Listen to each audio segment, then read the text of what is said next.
Ah, Dieu est bon. Sa parole est esprit et vie.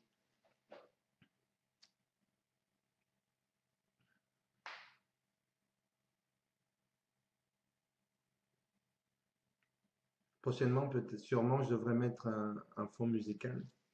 Mais bon, c'est pas quelque chose qui est indispensable, ou même de chanter. Je pense qu'un jour on chantera lorsqu'on fera un temps d'adoration. Mais aujourd'hui, on veut parler sérieusement. Ne parlons pas pour ne rien dire. Shalom, shalom. Soyez tous les bienvenus sur ce live en direct.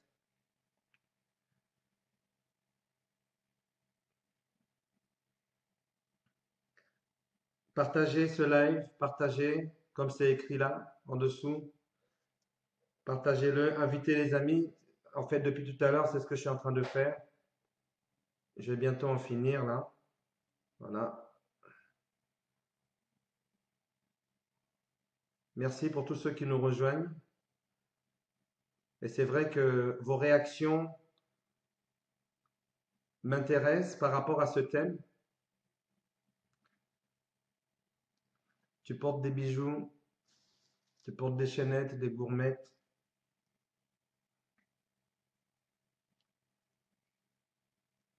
Tu portes même des lunettes qui sont aussi avec des petits ornements d'or dessus pour certaines marques. Je porte une alliance, c'est un bijou aussi. Est-ce que c'est une abomination aux yeux de l'Éternel? Il y en a même qui ont des dents en or. Est-ce que c'est une abomination aux yeux de l'Éternel que de porter un bijou? Quelle est la définition de bijou? Qu'est-ce que nous dit la Bible par rapport aux bijoux? Nous allons vraiment passer un temps ensemble en traitant de ce thème. Soyez indulgents avec moi. Je suis en train d'inviter.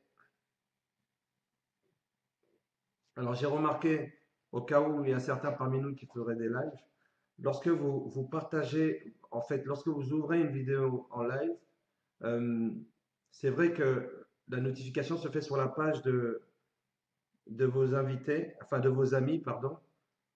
Mais cela dit, j'ai remarqué que lorsque j'envoyais une invitation une à une, c'était beaucoup plus efficace et les personnes étaient notifiées en permanence. Donc hier soir, j'ai fait un test. Je l'ai fait assez tard, aux alentours de minuit. Il y en a quand même quelques personnes qui se sont connectées. Shalom, shalom, shalom. Je vais vous saluer tous tout à l'heure. Je suis juste en train de terminer avec. Dis donc. Donc plus vous avez d'amis, plus il faut. Alors, je me demande s'il ne faut pas créer un groupe. Oui, c'est ce qu'il faut faire. Alors une petite astuce pour vos lives. Vous créez un groupe et vous mettez tous vos contacts dedans, que vous allez appeler live. Et vous partagez avec ce groupe-là, vous êtes sûr que tout le monde est notifié et invité.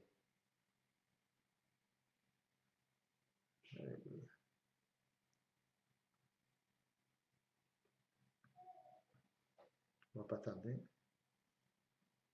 Voilà, j'ai presque fini, s'il vous plaît. Merci, merci pour votre patience. Ça y est. Waouh. Voilà, il y en a encore.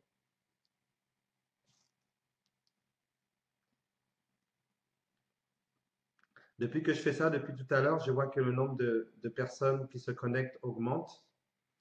Merci, merci pour votre patience. Merci de mettre des annotations. Nous allons partager ensemble la parole pour que nous soyons les uns les autres édifiés, bien sûr. Il est nullement question ici, et j'aimerais vraiment introduire cela, il est nullement question de pointer le doigt sur telle ou telle personne qui porte ou qui ne porte pas de bijoux. Il est question ce soir de pouvoir se dire les choses à la lumière de la parole de Dieu. Et vous imaginez bien que si j'ai pu faire ce live, c'est parce que je me suis posé certaines questions à un moment donné. et que beaucoup parmi nous se posent des questions. Il y a beaucoup de jeunes femmes aujourd'hui qui se posent la question.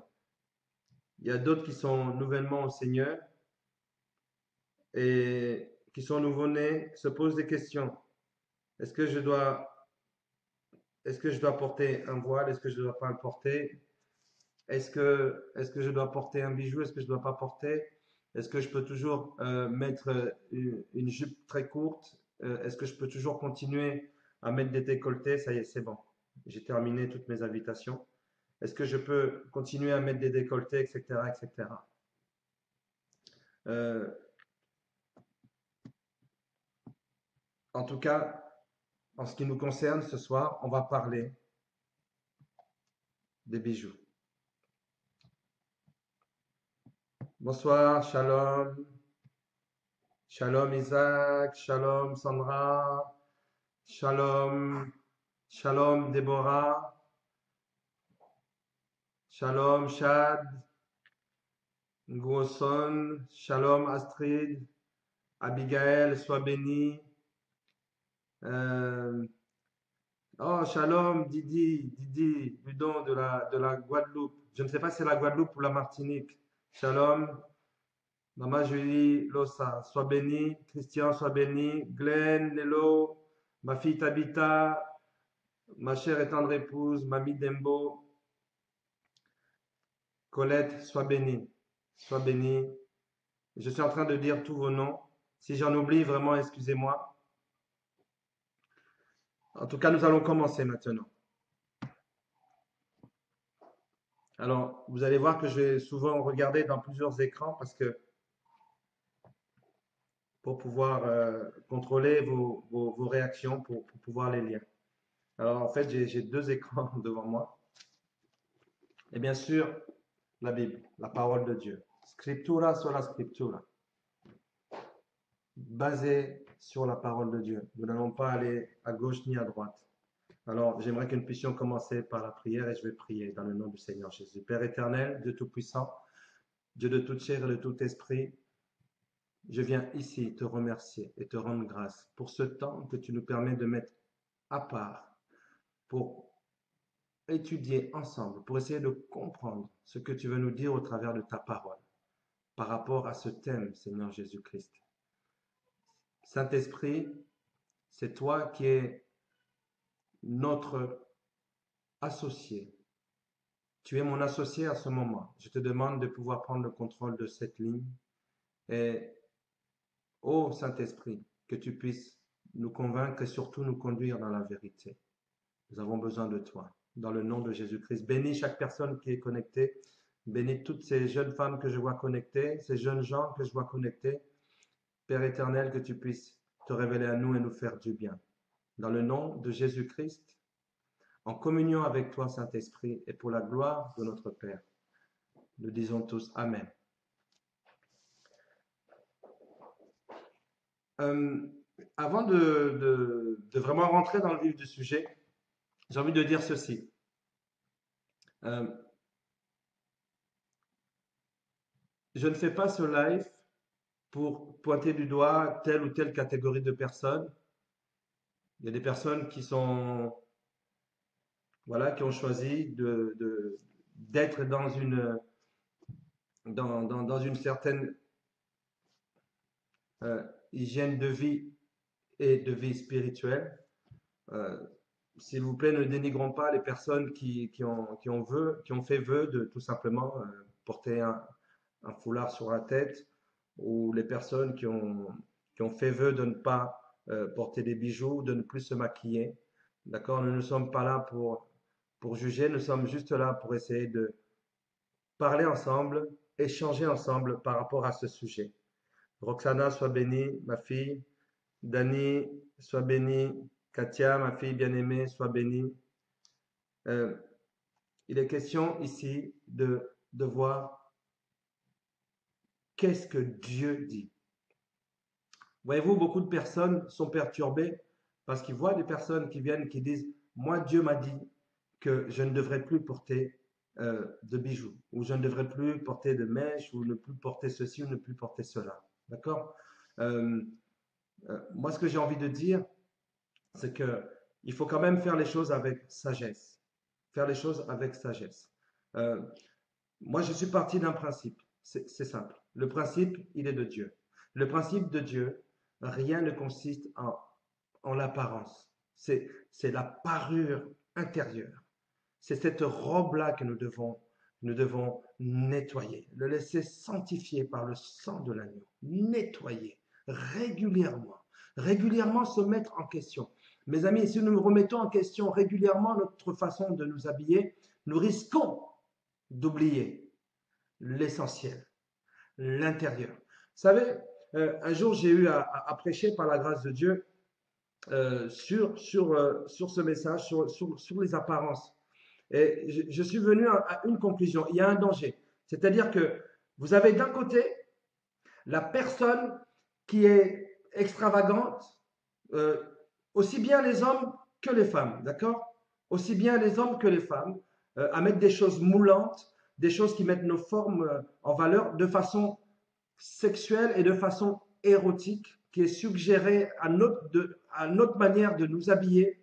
Euh, euh, donc, d'un côté, on a cette jeune femme, parce qu'on parle des jeunes femmes, et pareil, je veux bien dire, il y a des hommes qui s'habillent de certaines manières aussi parfois. Euh, des jeunes, entre la jeune femme voilà, qui se maquille, mais vraiment à l'extrême, à l'extrême, à l'extrême, qui désagrafe, etc., mode baggy, string, etc., toutes ces choses-là voyantes. Euh, il y a d'une part ce type de personnes-là, et de l'autre côté, vous avez les personnes qui disent que moi, en tout cas, moi, je ne me maquille plus, je ne porte plus rien et je porte un voile, etc. Les deux catégories de personnes, s'il vous plaît, et ça, c'est mon analyse à moi, les deux catégories de personnes, si elles ne font pas attention, elles risquent d'idolâtrer l'apparence. Elles s'intéressent à leur apparence. Et qu'on soit à l'extrême, même jusqu'à dans le vulgaire, et qu'on soit à l'extrême, même jusqu'aux robes longues, etc., ce n'est pas ça qui est important. Ce qui est important, c'est ce qui va sortir de toi, ce que le Seigneur Jésus-Christ est en train de regarder. Oui, le Seigneur regarde les apparences. Oui, le Seigneur regarde les apparences aussi. Mais il n'y a pas que l'apparence, il y a ce qu'il y a à l'intérieur. C'est pour cela que le Seigneur Jésus-Christ a commencé à dire, faites attention, les prostituées vont vous devancer dans le royaume des cieux. Faisons, écoutez mes amis, la parole de Dieu, elle est simple. Elle est simple. Crois au Seigneur Jésus-Christ, tu seras sauvé. Toi à défaut et toute ta famille en plus. Si tu perds ton âme, ça ne sert à rien. Même de te faire comme si tu étais sainte ou même d'être comme une fille qui veut se cacher derrière des apparences. Parce que il y a eu un débat une fois, mon épouse qui a eu un séminaire récemment, qui disait, vous savez, y a des femmes qui se cachent derrière les habits sexy. Elles se cachent derrière cela. Tout simplement parce qu'à l'intérieur, il y a eu quelque chose. Bon, on ne va pas débattre là-dessus. Mais en tout cas, aujourd'hui, ce que je voulais dire, c'est que les deux catégories de personnes font attention à leur apparence. Il faut faire attention de ne pas se tromper. De ne pas se tromper. C'est l'apparence intérieure qui est importante. Alors, mettre des bijoux pour une femme. Mettre des bijoux pour une femme, c'est une abomination, j'ai même du mal à dire, une abomination aux yeux de l'Éternel. C'est ce qui est écrit sur le titre là, hop là, qui est là. C'est une abomination aux yeux de l'Éternel. C'est quelque chose que j'ai entendu il y a à peu près, je dirais, 3 mois. J'ai été, comment dire, j'ai été secoué. J'ai été secoué.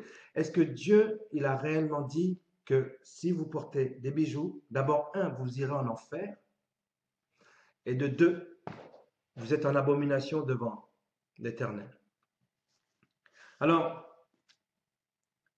j'ai cherché, j'étais dans la parole de Dieu, et j'aimerais vraiment que quelqu'un puisse me dire, sincèrement, est-ce que vraiment Dieu a dit cela? Personne ici ne peut le dire, même pas moi. Seulement la Bible qui peut nous le dire. Si Dieu nous a laissé la Bible, heureusement, et je bénis Dieu qui nous ait laissé sa parole, parce que sans sa parole, croyez-moi, croyez-moi, ouf, ça serait sans dessus, sans dessous. Il y aura Babel plus, et Sodome et Gomorre en plus. Et il y aura des pharisiens et encore des pharisiens, même s'il y en a encore aujourd'hui, mais je pense que ça serait vraiment, heureusement que Dieu nous a laissé euh, ce, c'est même pas, je peux même pas parler de manuel. Il nous a laissé la vie. Sa parole est esprit et vie. Alors, voilà les arguments, je les ai notés, je les ai ici sur mon écran. Les arguments euh, qui sont portés contre ceux qui portent les bijoux. D'accord? Il y a certains mouvements chrétiens fondamentalistes qui mettent en avant des arguments. Et qui disent ceci. Les bijoux sont d'origine païenne. Les bijoux, de toute façon, sont mentionnés dans les Écritures de façon péjorative. Ils amènent la fierté, la prostitution et l'idolâtrie. C'est ce que les personnes qui sont fondamentalistes ou qui sont dans un mouvement chrétien mettent en avant. Ça amène la prostitution, l'idolâtrie et la fierté, l'orgueil, n'est-ce pas, lorsqu'on porte des bijoux. Une autre citation que j'ai entendue, Dieu a désapprouvé le port des bijoux depuis l'incident du veau d'or. Puisque le port des bijoux conduit toujours au péché, Dieu y a mis un terme. J'aimerais qu'on puisse me dire, où est-ce que Dieu a mis un terme au port des bijoux? Je veux qu'on puisse m'amener un verset. Et hier, en introduction, lorsque j'étais en train de faire des essais, je disais ceci. Vous savez, mes amis, lorsqu'on prend un verset dans la parole de Dieu, il faut bien bien le cadrer, bien le situer. C'est très important. Si on prend un verset hors de la dimension sociale, hors de la dimension spirituelle d'abord, sociale et géographique, historique, on risque d'être à côté de la plaque complètement. Je vous dis cela. Je vous dis cela. Pour avoir enseigné cela dans des écoles, et je bénis Dieu pour cela, il faut vraiment faire attention. Et lorsque on prend un texte et qu'on le sort de son contexte, on en fait très facilement un prétexte. Ne soyons pas des personnes qui prétextons des textes de la Bible qui sont sortis de leur contexte. C'est très important. Shalom, sois béni, mon fils John Taylor, sois béni, Tundra, Bonioko. Alors, voici les passages bibliques sur lesquels ces personnes se basent en général. Ils se basent sur 2 textes, au moins. Moi, j'en ai relevé 2. Et j'aimerais quand même qu'on puisse aller voir ces 2 textes. Donc, le premier, il est dans 1 Timothée. Je regarde mes notes, hein, j'ai pris mes notes. Dans 1 Timothée, chapitre 2 et au verset 9.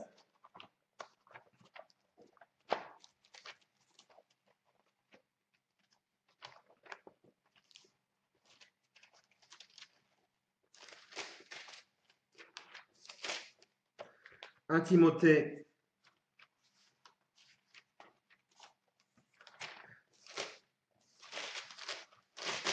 chapitre 2, au verset 9. Ça y est, je l'ai. Sinon, je lirai mes notes, mais il faut aller dans la parole de Dieu.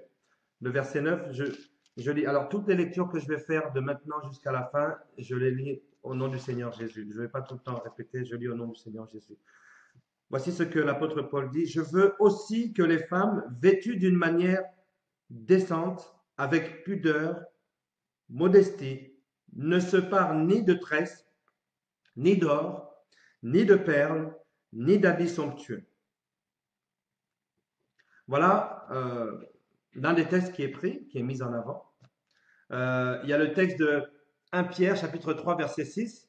Il dit, ayez non cette parure extérieure qui consiste dans les cheveux, les tresses, les ornements d'or ou les habits qu'on revêt. D'accord? Voilà les deux textes. 1 Pierre chapitre 3, verset 6 et 1 Timothée chapitre 2, verset 9. D'accord? Ils disent que ce sont des commandements contre le port des bijoux. Voilà. Ces deux textes représentent pour la plupart de ces personnes des commandements contre le port, excusez-moi, de bijoux. Alors, je vais vous donner le menu. Regardez bien. Donc, je vais disparaître un moment et puis il y a quelque chose qui va apparaître. Voilà, je vous donne le menu. Euh, voilà.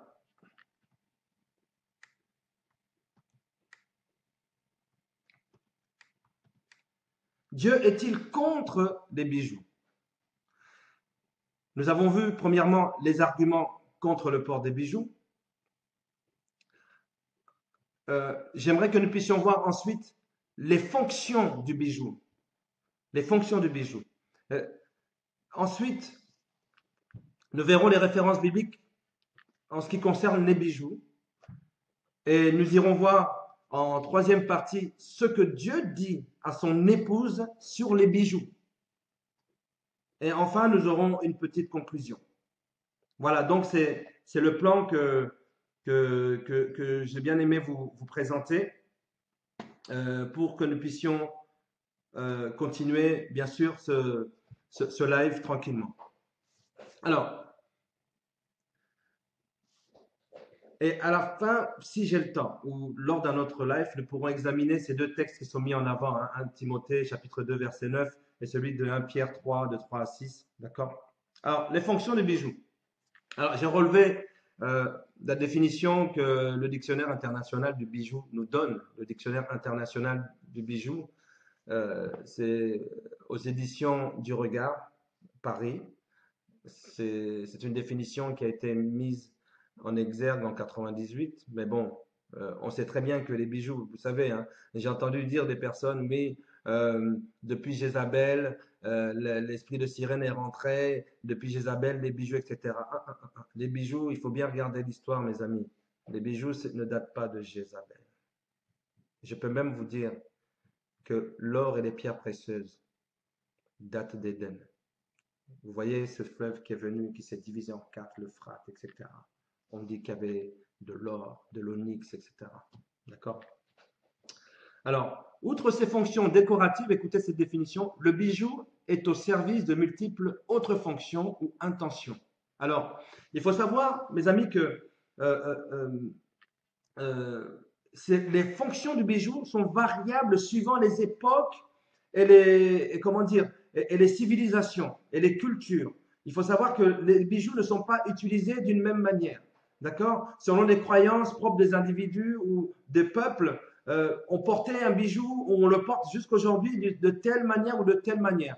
Malheureusement, aujourd'hui, on voit des personnes qui portent des bijoux d'une manière, on va dire, euh, culturelle, voilà, culturelle, sans parfois en connaître un petit peu le tenant et l'aboutissant, et on se retrouve avec des choses qui sont un peu drôles et bizarres, et nous verrons des exemples tout à l'heure. Nous allons vraiment parler du bijou. C'est pour ça que j'ai envie qu'on puisse, voilà, comme on a dit que le port des bijoux, mettre des bijoux pour une femme, c'est une abomination aux yeux de Dieu. J'ai entendu dire, on a dit, alors j'aimerais voir ce que Dieu dit par rapport à cela. D'accord? Alors, il faut savoir que le bijou euh, a une fonction, il a plusieurs fonctions, d'accord? Je vais avancer, c'est plutôt l'autre vidéo que je voulais mettre. Voilà, les fonctions du bijou. Alors, il faut savoir que, euh, on l'a dit, hein, les bijoux ont une fonction sociale qui est identitaire, utilitaire, sentimentale, érotique. D'accord? C'est ou le bijou a une fonction identitaire, donc qui permet de s'identifier, ou le bijou a une fonction utile, Dans d'autres cas, le bijou a une fonction sentimentale et dans d'autres cas, il a une fonction érotique. D'accord? Bon, là, je suis un peu avancé. Je reviendrai sur la partie verte que vous voyez à la droite de votre écran. Là où il y a des personnes, des femmes, même des hommes qui ont porté des bijoux. On va voir dans quelles circonstances et comment est-ce que Dieu voyait la chose. Est-ce que c'est une abomination de porter des bijoux? Mais c'est toujours bien, mes amis, de pouvoir bien cadrer la chose. D'accord? C'est-à-dire que moi, j'ai pas envie de faire un live juste pour blablater. J'ai envie qu'on puisse aller au fond des choses. On va même avoir les mots en hébreu. Donc, on va entrer dans le vif du sujet. Parce que je veux vraiment qu'on puisse parler de cela et en conclusion et en conclure par rapport à la lumière de la parole de Dieu. Pour savoir si, effectivement, est-ce il faut carrément donc, que tous les chrétiens puissent. Donc, par exemple, moi, mon alliance, bah, c'est un bijou. Il faut que je. D'ailleurs, je n'arrive même pas à le retirer. Je suis désolé. Bonjour, euh, Papa François. Bonjour, Stéphie, ma fille. Bienvenue. Vous avez vu le thème qui est. Pardon, c'est de l'autre côté, qui est là. Là, parce que la caméra est inversée. Mettre des bijoux pour une femme, franchement, est-ce que c'est une abomination aux yeux de Dieu? Et bien sûr, que dit la Bible? Que dit la Bible? Parce que la Bible, pour nous, c'est la référence. D'accord? Alors, comme je disais, les bijoux ont plusieurs fonctions. Il y a une fonction sociale, comme l'a vu tout à l'heure, il y a une fonction identitaire, il y a une fonction utilitaire, il y a une fonction sentimentale et on peut aller jusqu'à la fonction érotique. D'accord? Alors la fonction sociale du bijou, d'accord, donne une indication sur son statut social. La personne qui porte un bijou, certains bijoux, d'accord, donne dans certaines civilisations, dans certaines cultures, son statut. Je vous donne tout simplement l'exemple de l'alliance que je porte. Euh, le fait que je porte une alliance me donne le statut d'un homme marié. D'accord? Et on peut aller dans plusieurs dans plusieurs exemples. Par exemple, moi j'en ai noté un autre. Par exemple, l'anneau du pêcheur indique que son porteur est le pape. Oui, il y a des anneaux, il y a des anneaux spécifiques. D'accord.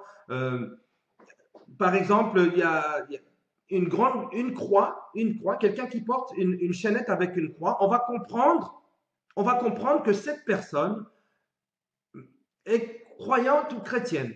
Voilà, d'accord. Donc, une des fonctions des bijoux, c'est la fonction sociale, d'accord. Ensuite, nous allons dans la fonction identitaire. Alors, en fait, certains bijoux étaient portés pour pouvoir, comment, identifier son porteur comme faisant partie d'un groupe ou d'une caste ou d'une certaine catégorie de personnes dans la société, d'accord, dans la population. Donc, certaines personnes qui portaient certains bijoux, ça les identifiait. Voilà, ça les identifiait. Je me rappelle, d'ailleurs, dans mon adolescence, euh, on regardait la manière dont les garçons portaient la boucle d'oreille.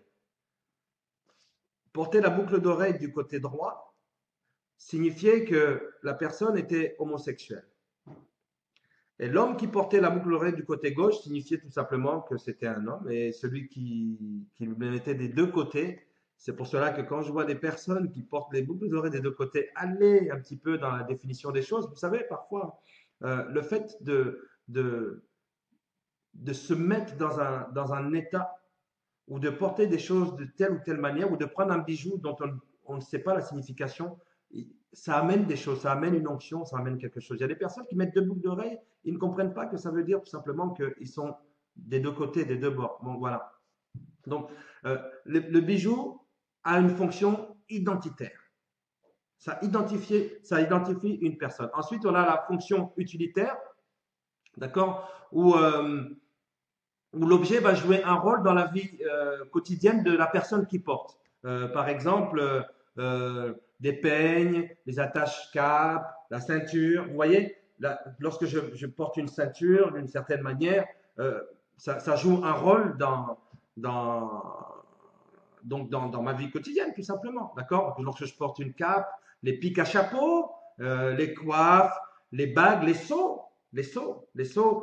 chevalières, par exemple. Donc, ça a une fonction utilitaire, utile. Pas forcément la chevalière, mais j'irais plutôt vers le sceau. Les monarques avaient le sceau, avaient un sceau. Et ce sceau-là, rappelez-vous de Joseph, hein, il a porté la bague que le pharaon lui avait donnée, c'était le sceau. Lorsqu'il a posé ce sceau sur un document, on savait que ça vient de telle ou telle personne. Donc, le bijou peut avoir une fonction utilitaire. Ensuite, vous avez la fonction sentimentale, où le bijou est vecteur d'un souvenir relatif à une personne, à une chose, à un lieu, à un événement. Donc parfois, voilà, comme je parlais de la Saint-Valentin il y a pas longtemps, bon bah voilà, il y a des personnes qui lorsqu'elles voient ce bijou, disent non, ce bijou-là, non, ce bijou, je me rappelle, c'est le premier bijou que tu m'avais offert, il a une valeur sentimentale pour moi. Ou ce pendentif appartenait à ma grand-mère, etc., etc. D'accord? Donc, le bijou peut avoir une importance particulière dans la vie de la personne qui porte. Ensuite, il y a cette fonction-là que je disais, et je vais rappeler donc euh, dans notre menu. Je l'envoie dans notre menu. Voilà, donc il y a la fonction érotique. Voilà, la fonction érotique. En fait, l'objet souligne de telle ou telle manière un certain comportement. Je vais essayer d'un petit peu caricaturer cela. Vous savez, il y a certains bijoux qui soulignent le contour du corps d'une personne et ça amène à tirer le regard vers cette partie du corps. D'accord? Il y a certains bijoux que les jeunes filles, même en Afrique et même ici, portaient autour de la taille, ça avait une certaine signification. Il y a certains bijoux qui se portent euh, euh, au niveau de la cheville, ça a aussi une signification. C'est pour cela que je ne sais pas ce que Dieu nous permette qu'on puisse un jour parler de ces choses-là, mais il y a certains bijoux, lorsqu'ils sont portés d'une certaine manière, ça a une signification. Vous savez que lorsque vous portez une chaînette à la cheville, ça a une certaine signification. Maintenant, voyez-vous, comme on avance dans la société, comme on est dans le progrès, etc., etc., donc, bon, on porte comme les autres portent comme ça, autour de la taille. Moi aussi, je porte autour de la taille. Donc, voilà donc les fonctions des bijoux. D'accord? Mais il faut savoir une chose que beaucoup de bijoux, beaucoup de bijoux ont été portés dans le cadre de cultes idolâtres. Hein. Il y a certains bijoux qui sont portés dans le cadre d'une certaine protection. Hein. Il y a des personnes qui portent un bijou d'une certaine protection, surtout pas mal dans la magie. Voilà, il y a des personnes qui mettent des chevalières, etc. Il y a même certaines personnes qui se disent ointes de Dieu qui vont chercher une bague et cette bague va faire quelque chose, quelques miracles, etc., des semblants de miracles, j'appelle ça. Donc, euh, d'où le nom d'amulette, d'accord? D'amulette qui vient du latin amuletum ou amuletum, qui signifie tout simplement une façon de se protéger. Il y a des personnes qui portent des bijoux pour se protéger, d'accord? Voilà. Donc, les bijoux pouvaient être un talisman, des choses comme ça qui permettaient euh, d'avoir certains pouvoirs. Ça y est, j'ai fini de traiter de la partie péjorative, si on peut dire. Si on peut dire, quand on est parti euh, bon, sentimental, érotique, protection magique, etc. Ok. Mais j'aimerais quand même nous rassurer et nous dire que l'or et l'argent appartiennent à Dieu. À Dieu. Avant même qu'il mette l'homme sur la terre, il avait déjà, en Éden, on voit très bien ce fleuve. Tiens, je vais aller le voir. Genèse chapitre 2, c'est le Pichon. C'est le Pichon, parce qu'il y en a quatre. Il y a le Frat, il y a le Pichon. Et c'est dans le Pichon où il y a de l'or. Dieu a créé de l'or, des pierres précieuses. Genèse chapitre 2, voilà. Alors, dites-moi, comment puis-je appeler abomination ce que Dieu a créé pur. Et nous allons développer, allons doucement dans notre raisonnement. Euh,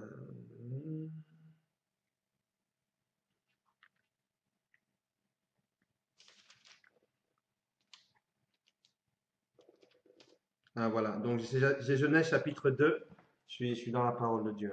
Genèse chapitre 2, c'est au verset 10. Un fleuve sortait d'Éden pour arroser le jardin. Et de là, il se divisait en 4 bras. Le nom du premier est Pichon. C'est celui qui entoure tout le pays de Havila où se trouve l'or. L'or de ce pays est pur. On y trouve aussi le bdellium et la pierre d'onyx. Le nom du second fleuve, etc. etc. D'accord? Regardez dans Genèse chapitre 2, à partir du verset 10, vous allez lire, Dieu a créé l'or. Dieu a créé l'or. Dieu a créé les pierres précieuses. Maintenant, il faut savoir, est-ce qu'une pierre précieuse, c'est un bijou, c'est pas un bijou? Bon, ok, c'est un autre débat. Mais tout simplement dire que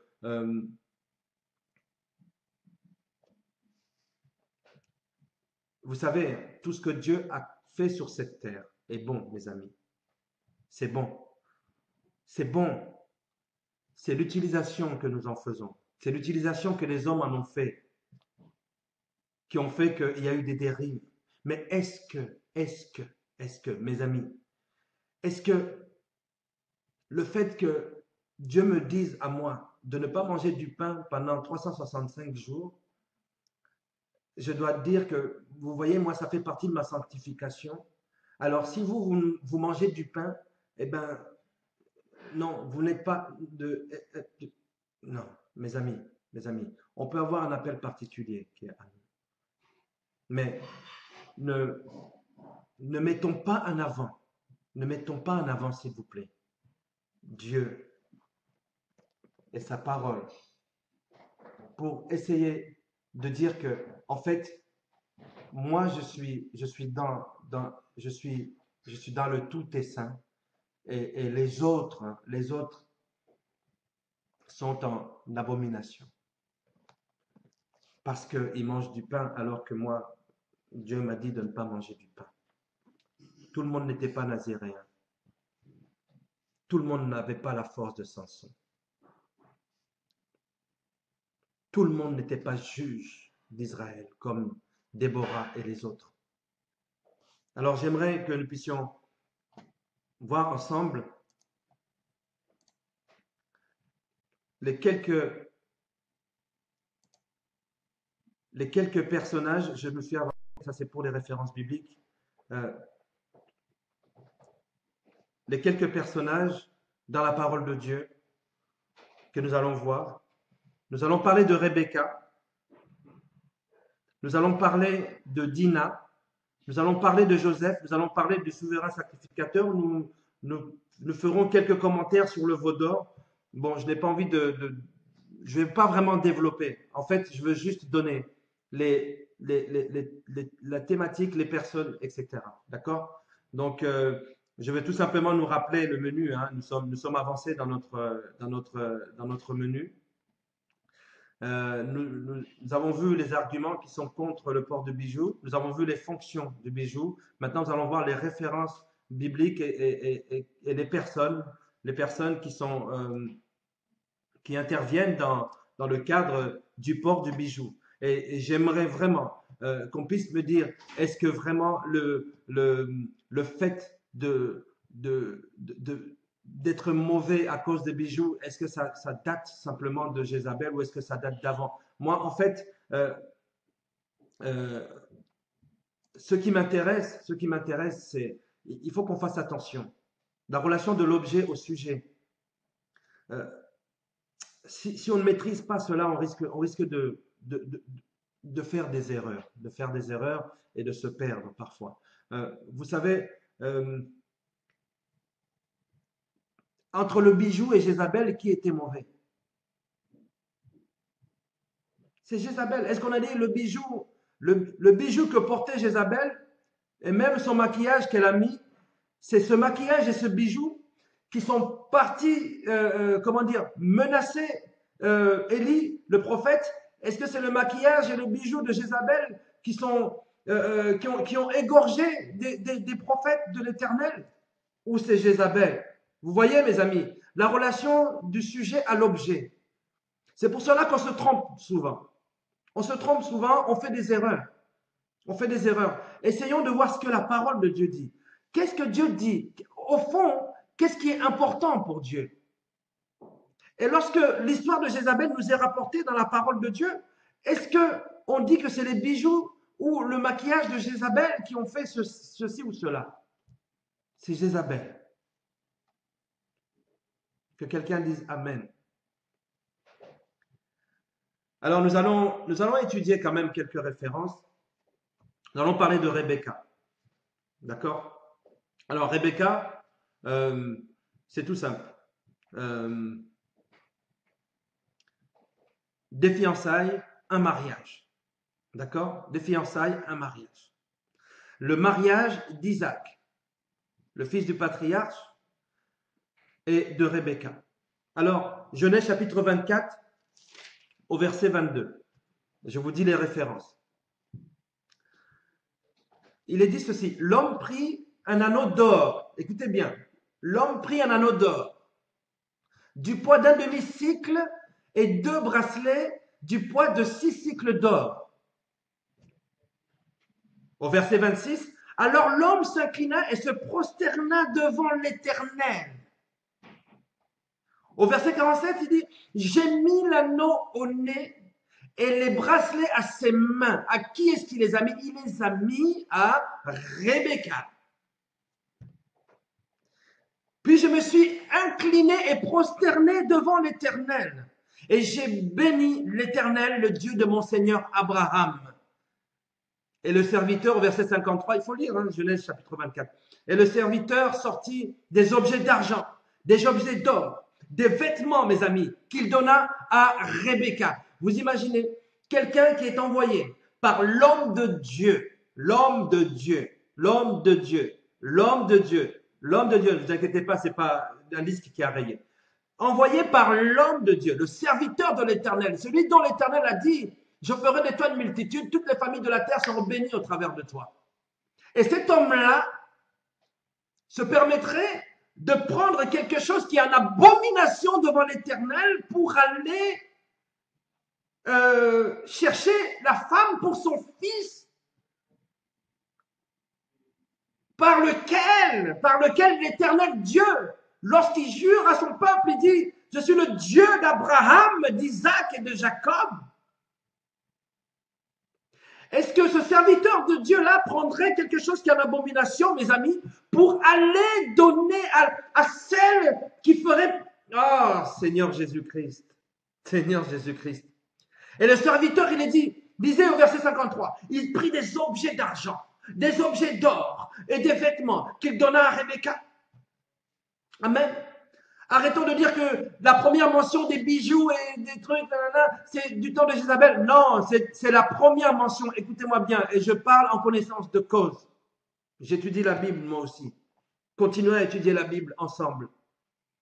La première mention de bijoux, de port de bijoux, dans la Bible, c'est celle-là. C'est la première mention du port des bijoux.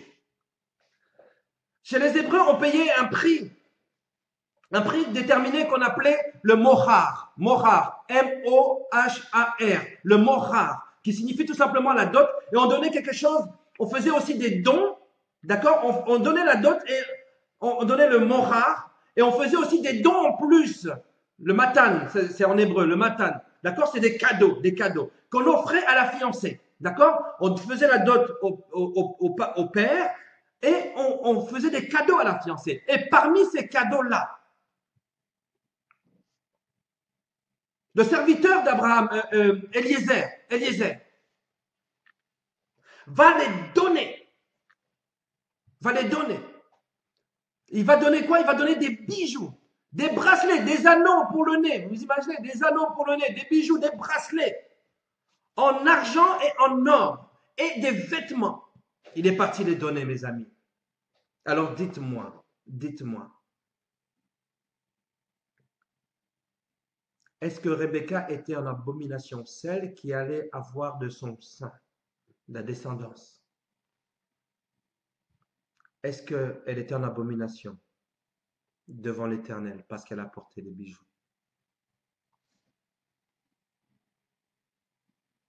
Nous retrouvons les mêmes coutumes de la dot. La dot est biblique, hein, au passage. Les mêmes coutumes de la dot dans Genèse chapitre 34, d'accord? Lorsque c'est Sichem, voilà, Sichem, j'ai dit qu'elle allait parler de Dina. Sichem qui désirait épouser la fille de Jacob, Dina, d'accord? Il y a aussi le même type de don. Il y avait le morar et Sichem vient voir Jacob et lui dit, exigez-moi une forte morar et beaucoup de matane et je donnerai ce que vous me direz. Mais accordez-moi pour femme la jeune fille. Genèse chapitre 34, verset 12, vous pourrez lire. Et tout au long de l'histoire juive, ces coutumes n'ont jamais été abolies jusqu'à aujourd'hui. Il faut aller en Israël pour voir cela, pour y avoir été. Ce sont des choses qui sont perpétuelles. Mais on donne des bijoux. Oui, des bijoux. Vous imaginez Isaac, Jacob, pardon, Dina et Rebecca ont porté des parures. Et quelles parures? Et quelles parures? Je vais avancer. Merci ma fille Katia. J'avance, j'avance, j'avance, j'avance. Alléluia. Alors dites-moi, un patriarche comme Abraham va donner des bijoux. Des bijoux. Il est parlé de bracelets, d'anneaux, d'argent, d'or et de vêtements. Remarquez ce que Eliezer fait. Après avoir fait ce présent de bijoux, il est dit qu'il se prosterna devant l'Éternel et il a adoré. Est-ce qu'il pouvait se permettre d'adorer l'Éternel des armées après avoir donné un objet d'abomination? Et l'Éternel, est-ce qu'il allait agréer cela, mes amis? Et parlons du patriarche Abraham. Si il a pu donner, envoyer son serviteur pour chercher Rebecca avec toute cette malle de bijoux, je ne parle même pas de maquillage, je parle seulement des bijoux aujourd'hui. S'il a pu donner toute cette malle de bijoux, est-ce que vous croyez est-ce que vous croyez que sa femme n'en portait pas? Sarah, la mère des nations, portait des bijoux. Est-ce qu'elle était en abomination devant l'Éternel? Est-ce qu'elle était en abomination devant l'Éternel? On parle de bijoux encore, Joseph a porté l'anneau, etc. Je suis en train d'avancer. Et j'aimerais que nous puissions aller dans le livre d'Exode, le peuple d'Israël.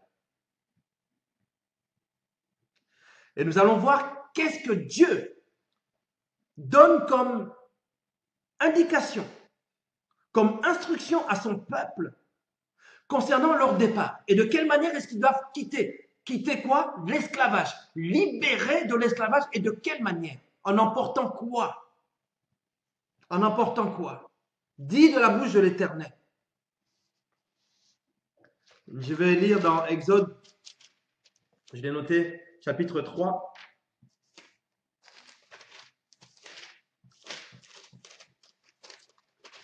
Exode chapitre 3. Mes amis, partagez cette vidéo. Il faut partager ce live. Il faut le partager. Il faut le partager parce que ça va aider beaucoup de personnes. Vous savez, il y a beaucoup de personnes qui ont été perturbées, en entendant certains concepts, certaines choses. Oui, on peut avoir notre appel, oui. On peut avoir notre appel. Il est particulier. Mais je pense sincèrement que ce n'est pas parce que Dieu m'a appelé à être pasteur que je dois dire que tous ceux qui ne sont pas pasteurs sont en dehors. Vous comprenez, mes amis? Ce n'est pas parce que toi, tu crains l'Éternel Dieu que, que de telle ou telle manière. Vous savez, c'est des questions de forme. Ne cherchons pas la forme, cherchons le fond. Le fond. Au fond, au juste. Qu'est-ce qui est important? Mais comme on a dit que les bijoux sont une abomination pour Dieu, aux yeux de Dieu, alors c'est pour cela que j'ai attaqué ce thème et que je veux vraiment qu'on puisse en découdre avec cela. Donc j'ai dit Exode chapitre 3, versets 21-22. J'y étais déjà. La Bible déclare ceci. Je ferai même trouver grâce à ce peuple aux yeux des Égyptiens. Et quand vous partirez, c'est l'Éternel qui parle. C'est l'Éternel qui parle. Adonai Sebahot, l'Éternel des armées, qui parle à son peuple au travers de la bouche de son serviteur Moïse. Et voilà ce qu'il leur donne comme instruction, mes amis. Je lis la parole de Dieu. Je ferai même trouver grâce à ce peuple aux yeux des Égyptiens. Et quand vous partirez, vous ne partirez point à vide. Chaque femme demandera à sa voisine et à celle qui demeure dans sa maison des vases d'argent, des vases d'or, des vêtements que vous mettrez sur vos filles et vos fils et vos filles, et vous dépouillerez les Égyptiens. Vous dépouillerez les Égyptiens. Ça, c'est une petite introduction par rapport à ce qui va suivre. Dites-moi, quand l'Éternel leur dit de dépouiller les Égyptiens, il y avait des bijoux, des vêtements. Ah, oh, ce vêtement-là. Vous savez ce que les Égyptiens faisaient? Mais ils adoraient Ra, tous ces dieux égyptiens, et ils portaient des habits cérémonieux.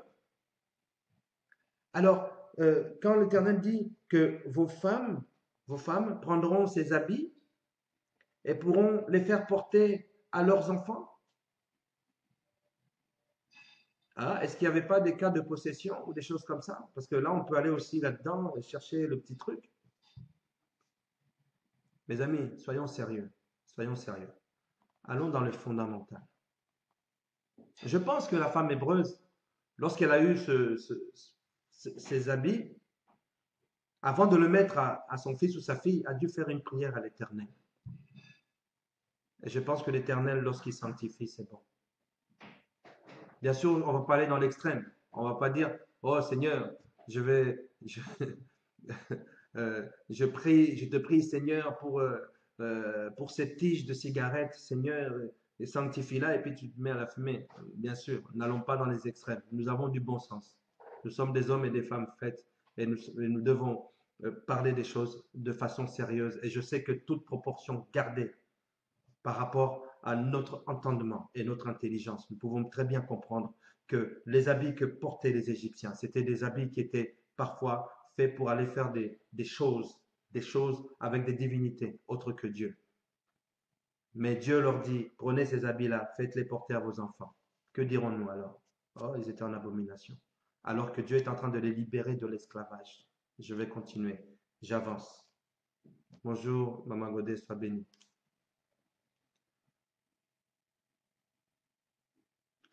Est-ce que vous imaginez qu'une partie de l'or, tous ces bijoux, oui, des bijoux dont on est en train de dire, porter des bijoux pour une femme, c'est une abomination devant l'Éternel. Vous voyez la relation de l'objet au sujet. Donc les bijoux qui étaient des abominations, n'est-ce pas? Et quels bijoux? Donc, ont servi pour la construction du tabernacle, du temple de l'Éternel. Dites-moi, soyons quand même sérieux et essayons un petit peu de réfléchir. Au fait, est-ce que c'est le bijou qui est mauvais ou est-ce que c'est la personne qui est mauvaise en elle? Moi, je pense qu'il faut essayer de réfléchir. Ne nous pointons pas du doigt les uns aux autres. Mes amis, ne nous pointons pas du doigt les uns les autres. Regardons ce que la parole dit. Soyons sérieux. Lorsque nous parlons de certaines choses, on prête à Dieu des choses que lui-même n'a pas dit dans sa parole. Dieu n'a jamais dit que porter un bijou, c'est une abomination. Si vous voulez que nous puissions débattre sur le texte de 1 Timothée et de 1 Pierre, on peut y aller. On peut y aller. Pour cela, il faut prendre les textes dans leur contexte. Lorsque nous les retirons du contexte, nous en faisons des prétextes. Faisons attention, mes amis. Je vais continuer. Alors, vous irez voir dans Genèse chapitre 35. D'accord? Oh, là là. J'aimerais le lire, mais je vais juste regarder mes notes. Euh, Lorsque les personnes ont apporté tous leurs bijoux qu'ils avaient dépouillés aux Égyptiens, des bijoux, et je ne vous dis pas quel genre de bijoux, des bijoux, oui, ils les ont offerts en offrande à l'Éternel. Moïse les a pris, il a loué Dieu, et ils ont pu construire. Dites-moi, est-ce que dans le désert, là-bas, il y avait de l'or qu'ils pouvaient trouver, creusé sous le fond du sable? Vous savez ce qu'il y avait dans le lieu très saint? À part la table des parfums, la table des propositions des pains, il y avait ce qu'on appelle la menorah. La menorah, la menorah, mes amis. La menorah a été fondue en un seul bloc, a été taillée dans de l'or. L'or qui a été fondu avec des bijoux de païens. Vous voyez la relation de l'objet au sujet? Ce n'est pas parce que, comment dire, ce n'est pas parce que je possède un chien que mon chien est forcément maudit. Parce que moi, je l'envoie mordre des gens. La relation de l'objet au sujet. Est-ce qu'à un moment donné, on peut essayer de réfléchir par rapport à cela?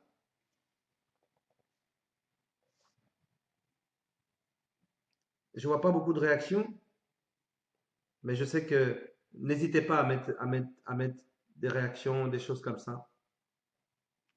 Euh, Mes amis, euh, prenons l'exemple d'un véhicule. Hmm. Dans ce cas, mes amis, si je dis que je ne veux rien porter du tout, alors, bon, autant que je sois complètement nul comme je suis. Ce qui importe à Dieu, c'est ta parure intérieure, mon frère, ma soeur. Mais que cela ne soit pas une excuse pour que tu puisses prétexter de pouvoir t'habiller aussi n'importe comment. Mais pour les autres aussi, que ce ne soit pas non plus une excuse de pointer les autres du doigt ou de dire que les autres vont aller tous en enfer parce que ils ne ferment pas le bouton, euh, voilà, parce qu'ils ne ferment pas le bouton comme toi, parce que toi tu préfères fermer les boutons jusqu'en haut. D'ailleurs, je m'étrangle.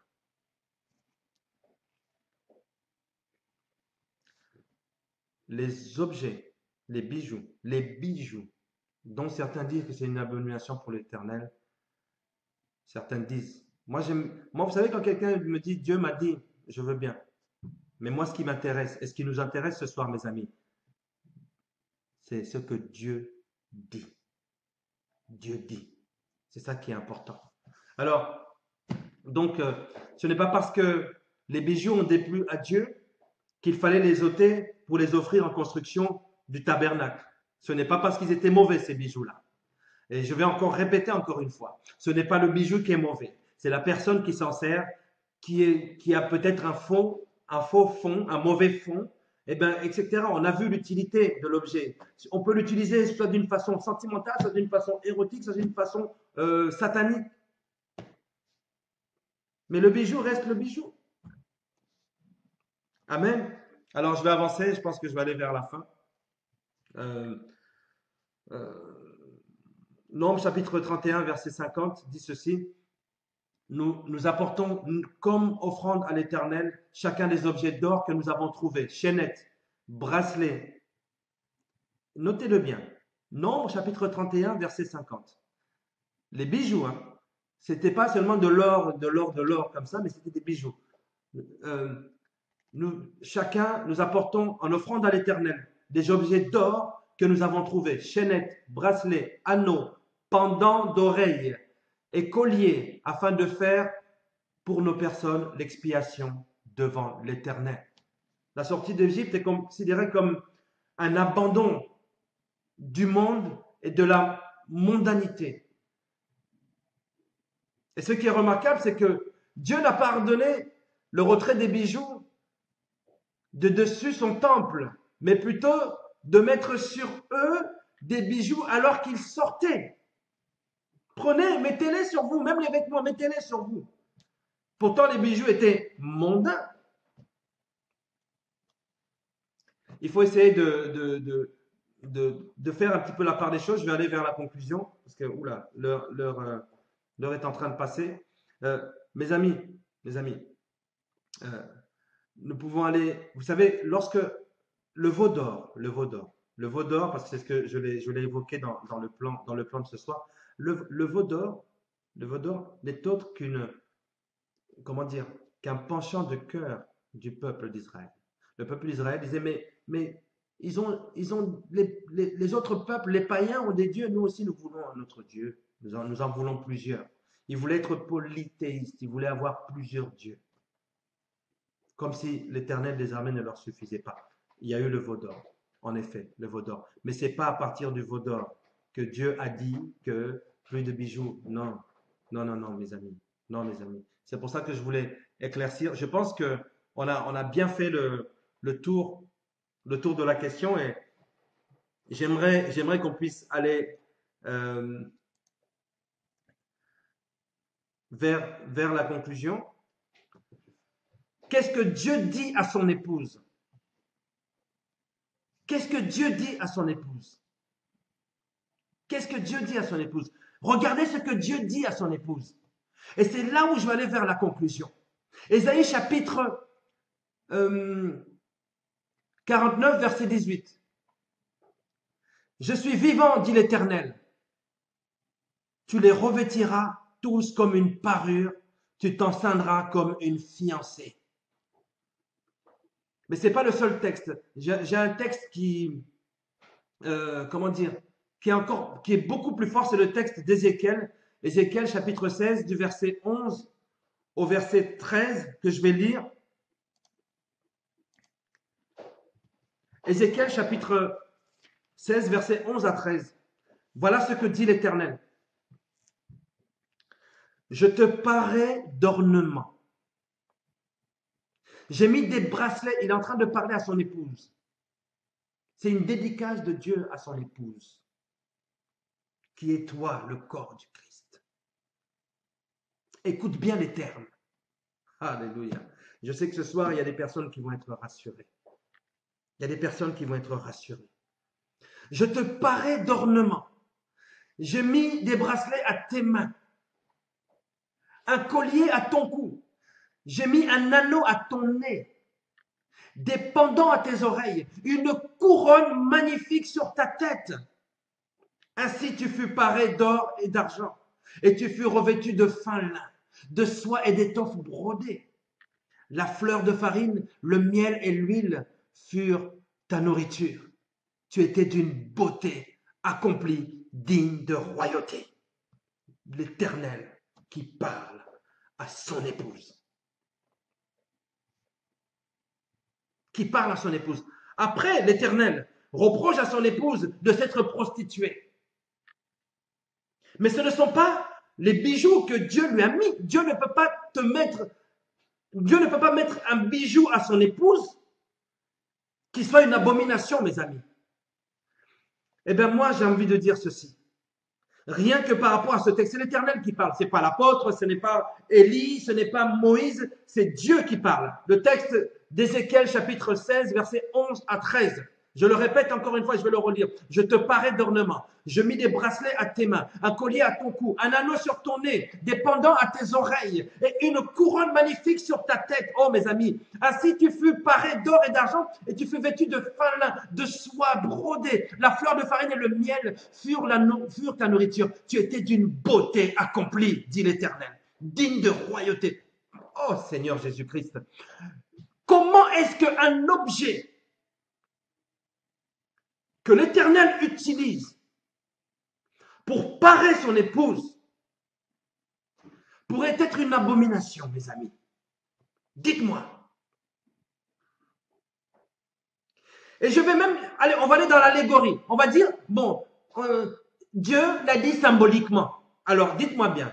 Est-ce que Dieu va prendre, pour exemple, symboliquement, des objets d'abomination pour pouvoir définir son épouse, celle qui sera enlevée? Arrêtons. Arrêtons. Réfléchissons, mes amis. Réfléchissons.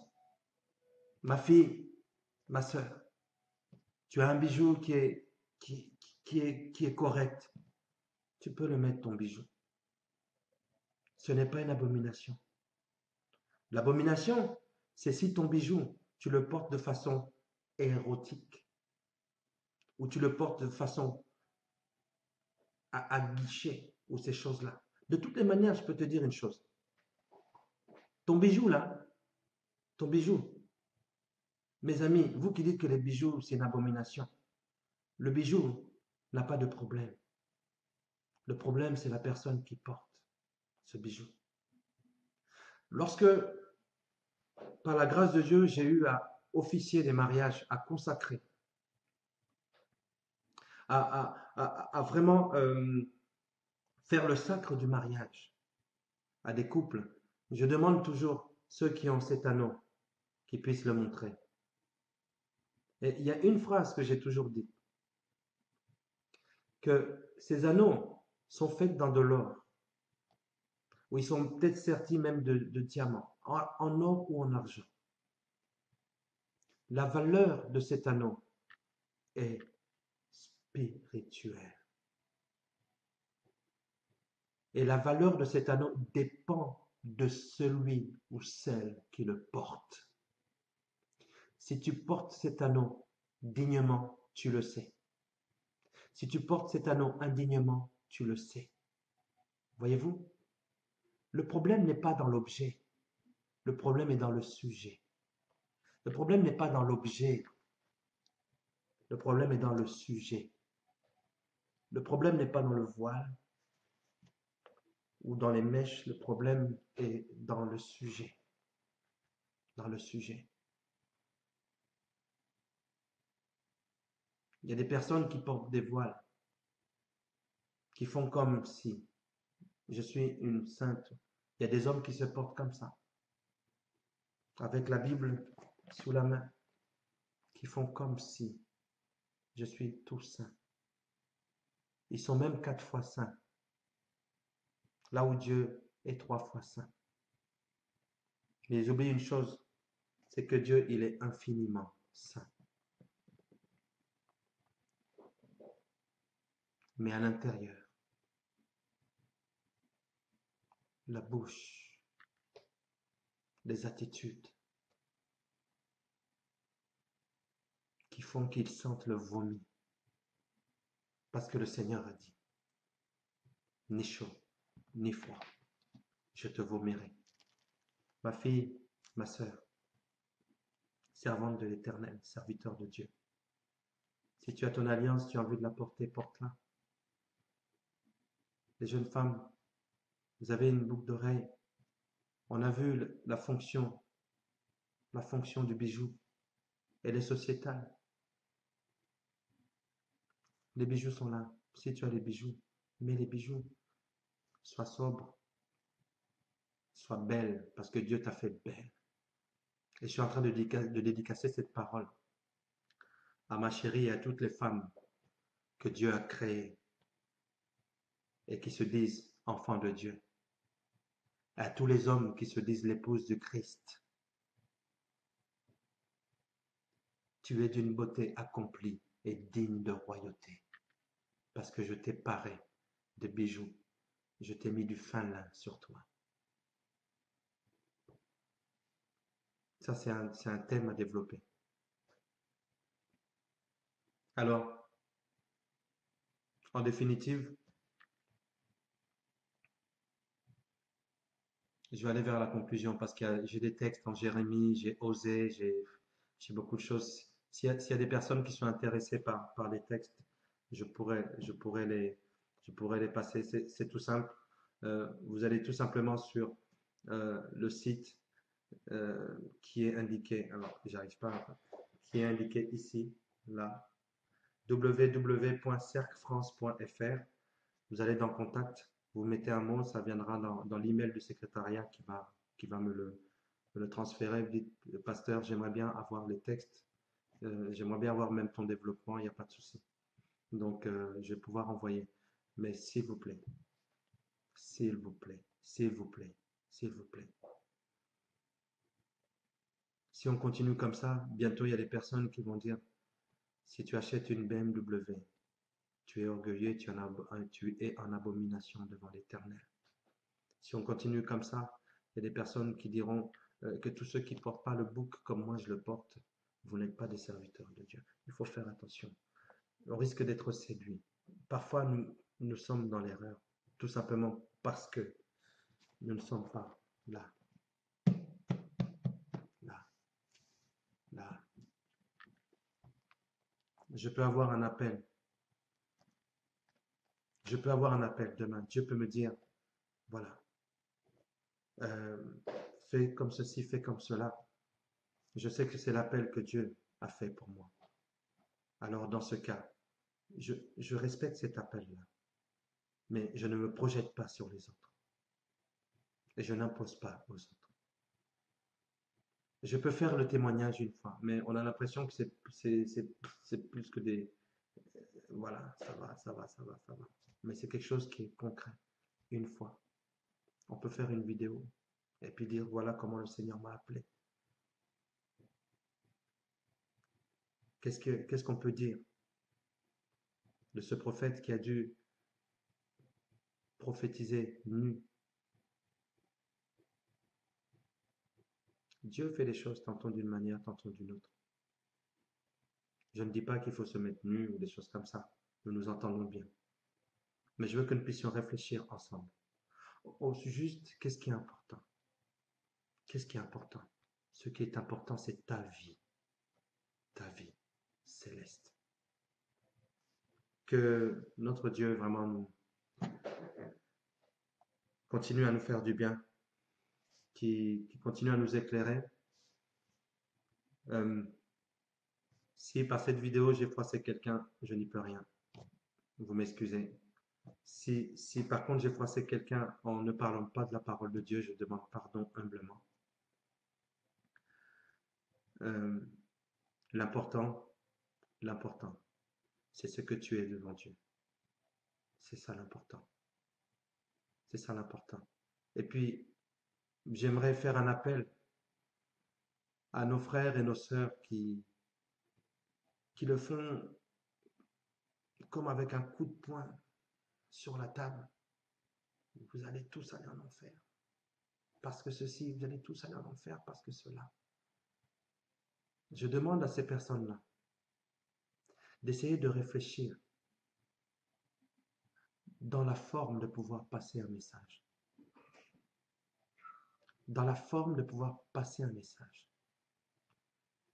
Je pense que si on fait les choses avec sagesse, alors nous réussirons à faire passer les choses. Soyez tous bénis dans le nom du Seigneur Jésus. Je vais terminer par la prière.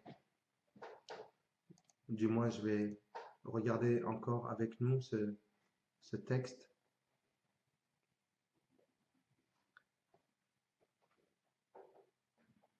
Je ne l'ai pas fait afficher, malheureusement. Mais vous retenez bien ce texte d'Ézéchiel. Que Dieu vous bénisse. Euh, J'aimerais prier.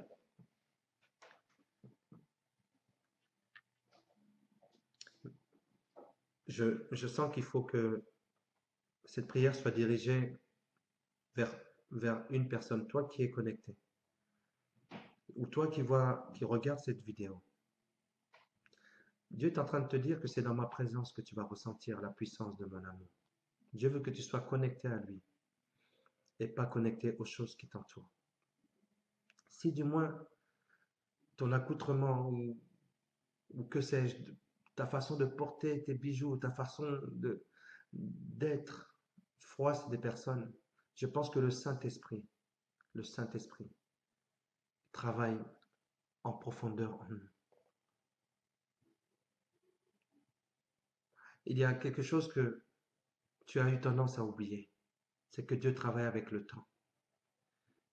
Mais malgré le temps, qu'il soit court ou qu'il soit long, mais ce temps-là sera accompli, où Dieu veut te voir comme l'homme ou la femme amélioré selon son cœur. Et j'aimerais que tu puisses faire cette prière avec moi, vraiment. Une prière de consécration à Dieu. Ce n'est pas ce que tu manges qui va te souiller, c'est ce qui va sortir de toi, de ta bouche. Ce n'est pas ce que tu portes qui va te souiller forcément. C'est l'état de ton cœur. C'est l'état de ton cœur et de tes pensées. Et je vais prier pour une personne. Je prie, si tu es cette personne-là, alors répète cette prière avec moi. C'est une prière de consécration. Une prière qui dit, Seigneur, donne-moi d'être vrai avec toi. Je ne veux pas être faux. Parce que quand je suis faux sans toi. Je suis faux devant les hommes. Je suis fausse. Je ne veux pas me cacher derrière une parure. Seigneur, je veux te ressembler.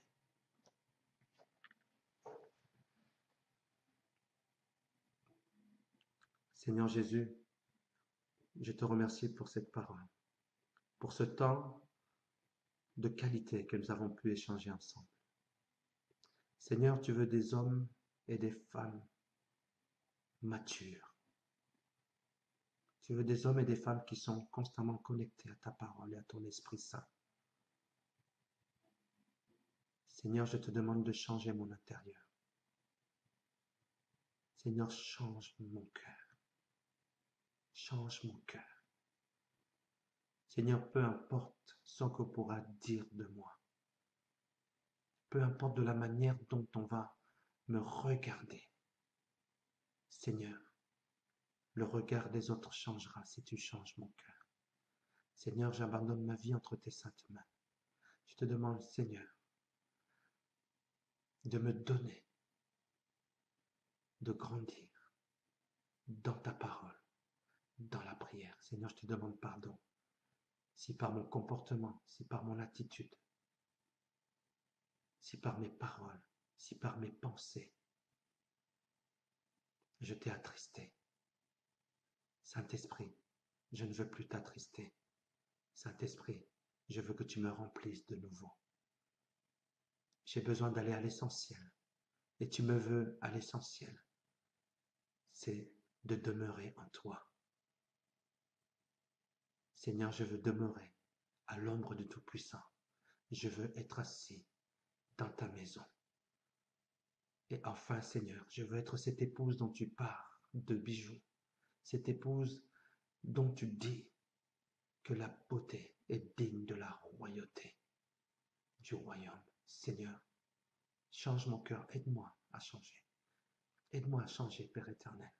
Je te remercie, Seigneur, parce que tu m'as encore rassuré que ce n'est pas ce que je porte, mais c'est ce que je porte en l'intérieur. Change-moi, Seigneur, change ma vie. Seigneur, je veux te ressembler. Au nom de Jésus. Amen. Père éternel, je te remercie pour la vie des uns et des autres, Seigneur. Merci pour ce temps où tu nous as permis, Seigneur, de pouvoir